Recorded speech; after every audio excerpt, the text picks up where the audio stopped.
Hey everybody, welcome back to my world where no matter how old you get, you never need to grow up.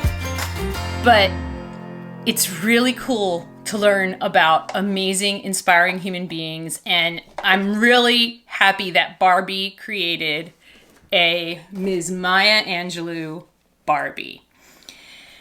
Maya Angelou was our poet laureate. She passed away in 2014. She was an incredible writer, an incredible activist. To hear her voice when I hear her on interviews or when I hear her reading her own works, her own poetry, it's like hearing the voice of God. She was and still is incredibly inspiring to me, but more so what I remember about Maya Angelou and seeing her impact was, well, first let me read you the back of the book, and then the back of the box, and then while we're opening her up, because I am going to take her out of the box because my box got smashed by Amazon. So Maya Angelou, born in 1928, left us for a beautiful place in heaven in 2014. And the quote they put on here, I love. If you're always trying to be normal, you will never know how amazing you can be. Mic drop right there. Okay, she's, oh my gosh. So Barbie recognizes all female role models. The Inspiring Women series pays tribute to incredible heroines of their time, courageous women who took risks, changed rules, and paved the way for generations of girls to dream bigger than ever before. And I would like to submit that that they're inspiring to everyone. Not just girls. Dr. Maya Angelou used her unique writing style to connect with people through books, poems, songs, and film. After joining the Harlem Writers Guild in the 1950s, Ms. Angelou took on the challenge of writing, or Dr. Angelou, depending on how you want to look at it, on the challenge of writing her prolific autobiography. And guys, go get this. I'm going to put a link down below, an Amazon link. I had to read it in high school, and I regret nothing. There were a lot of things I had to read in high school and college. I was an English major. There were a lot of things I had to read. This is one that you will be honored to read. I Know Why the Caged Bird Sings. It was published in 1970, nominated for a National Book Award. The memoir was a gripping account of Dr. Angelou's early life in the segregated South and how she rose above racism, childhood trauma, and adversity to find her voice as a woman and a writer. So she went on to further cement her place in history, becoming the first African-American and female inaugural poet to speak at a U.S. presidential inauguration in 1993. Didn't we just see someone follow in Maya Angelou's footsteps at the inauguration? Oh, she was amazing. Oh my gosh, you need to hear her voice to understand what I'm talking about. My box is all banged up, so I'm gonna take her out of the box.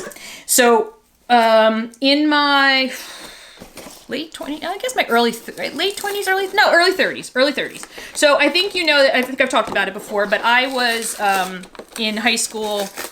I was on the forensics team, which is not dissecting bodies; it's competitive public speaking, and then I did some stuff like that in college. Then when I got out of college, I did some stuff, and then in my early 30s, I was invited to start a program at a school in Maplewood, New Jersey, called Mary Lawn of the Oranges, and it was a Catholic school, all-girls Catholic school. Similar to the high school that I went to as an all-girls Catholic school, except for the difference was that this school, the majority of their students came from Orange, East Orange, and Newark, and many of them were there on scholarships and to get them out of, to give them an opportunity to go to a preparatory high school and get them out of really bad neighborhoods and bad school situations. And one of their big donors, I met him through fundraising that I was doing for the food bank. I don't know how he found out about me doing forensics. I think we were talking one night at a meeting over drinks or whatever, and that came out. And so then he asked me, would you start a forensics program? That sounds amazing. Would you start a program like that at Mary Lawn? And I was like, yeah. And I was like, the only thing I need to figure out is the time. Now, I worked for Hewlett Packard at the time, so Here's my certificate for my Maya Angelou doll. And Hewlett Packard had a program where they would donate employee time. So I went and talked to my boss, and I was like, I'll get all of my stuff done. I'll have my pager. I'll have all the stuff. But can I, 2 days a week, can I leave early and go coach this program? And will, HP, donate my time? There was paperwork to fill out and stuff. But yeah, HP agreed to donate my time. So it was really awesome. So I was able to do it because I was like, I don't know how I'm going to do it. And I work and da-da-da. So I was able to create this program there at Mary Lawn and coach the team. And we did it for 3 years until they got a new principal. And she was like, yeah, we're not doing this anymore, which really ticked me off. But anyway, so one of the first things that you learn to compete in when you compete in forensics is reading. You're like, how do you compete in reading? Well, the art of reading and telling a story aloud is an art. And so this comes with a saddle stand, which is really awesome. And we're just going to plop Ms. Angelou down on here. Oh my gosh, she's so cool. And she is articulated, which is really nice. Let me see, are her knees articulated? Yes, she's even articulated at her knees. Nice. Oh, but she's got these wraps on her knees. So this is a very long story, but I'm unboxing a doll, so we get to tell really long stories while we do this. So, so reading is it teaches you, it gives you the courage to get up in front of a room full of people, speak, and be judged on your ability to speak, and in this case, read, and compete against other people who are standing up and reading a story. So, this one girl, Kenya, I let them, I sort of gave them the idea, right? And then I said, go pick some pieces that are interesting to you, that you think that, you can rock. And Kenya came back and she had for me, and I was so thrilled, Still I Rise by Maya Angelou. And hearing her read it for the very first time without any coaching or anything, it gave me absolute chills. Kenya was from Newark. She was going to school there on a scholarship. She was so smart, so very smart.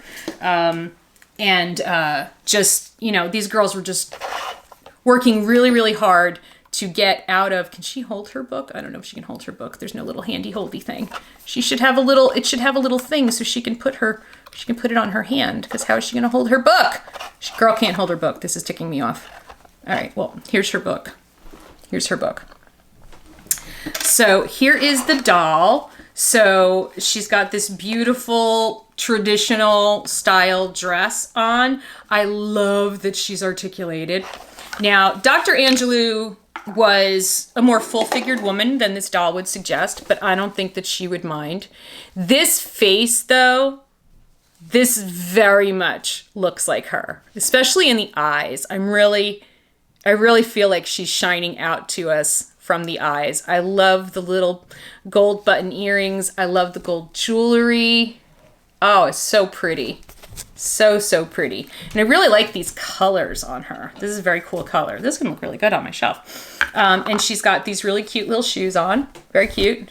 So I'm gonna put her over here. I love that they've done this Inspiring Woman series. I can't find my Rosa Parks doll. I did get her. I think Mattel even sent her to me, and I have no idea where she is, and that's very annoying. But she was an amazing woman. There's another poem, and I'll link you to it, called Phenomenal Woman, that if you ever need to feel good about being a woman, read Phenomenal Woman. One of my students did Phenomenal Woman, and she did it so well. She rocked it. Every time she did Phenomenal Woman, she placed first in the room that she was competing in, because she was so good at it.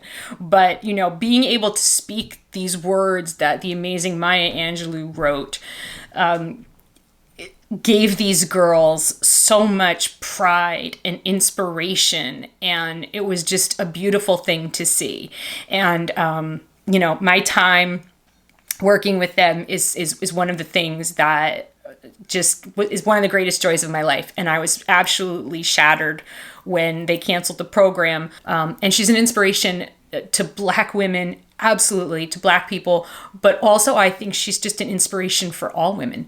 And for anyone who has ever been abused, experienced trauma, who's been held down, who's been pushed around, read Maya Angelou, man. And there's one last thing that I want to say that is a quote of hers. Well, there's actually 2 quotes. I have like a whole bunch of stuff I like bookmarked because I love her. There is no greater agony than bearing an untold story inside you. So if you have a story that you need to tell, get it out there, whether you tell it in a journal, whether you tell it to a friend, whether you tell it to a counselor. I'm not even talking about a story of trauma or a sad story. I'm just talking about the stories that we have inside us. Like, I have this platform where I'm able to share stories. Like, I just shared the stories about these amazing girls. I called my girls. I loved those girls so much. And it was such an honor to work with them. And I think, it's really important to share our stories. And she was an amazing example of sharing your story in a really powerful way. And so this is Dr. Maya Angelou. Yes, 50 honorary PhDs. She gets to be doctor. Yeah. Definitely. But definitely check her out. Please listen to her. Like I said, her voice is just, when she reads her stuff, when she reads I Rise, oh my God, when she reads Still I Rise, you will just be crying and cheering, and like you will just have every kind of emotion. And then listen to her read Phenomenal Woman. She just, that's such a good poem. Anyway, I love you guys very much, and I am really happy to see that she is like super articulated. She's beautiful. I love her. I will find my Rosa Parks doll. She is somewhere over there. I know she is. And I love you guys so much, and I will see you again real soon. Bye!